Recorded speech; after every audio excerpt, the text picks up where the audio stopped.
So yes, you have to spray your buckets. So liberally spray that, and there you go. And then we're going to stick that right over the top. Put it over the top of what you just made. Yes. And then put it down. We've already made a base on the beach. And now you can squish it all down. Smash it all down and make another dish inside it. So people are saying, they've just killed that person's sandcastle. Yes, that's because we're filming. Wow, wow, wow. Exactly, well done. So this is what we do. Just make a hole in the center. Right? Ba-boom. And then we're going to get some water in buckets we haven't got. Because all our buckets have got holes in them, Jeremiah. Yes, and Jeremiah's so good at cleaning, he's already cleaned the beach up and taken all the water buckets back.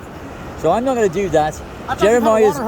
I thought we had a water hose. Somebody sent me a video of one of those little solar-powered or battery-powered things that goes in the ocean that pumps water to you. But it might take a while, I think.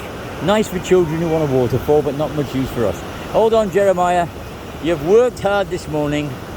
I'm gonna, I'm gonna go and get the bucket. Because I'm gonna sacrifice myself. That's what I'm gonna do. Yes, exactly, right? So we're gonna back in a minute when we have buckets.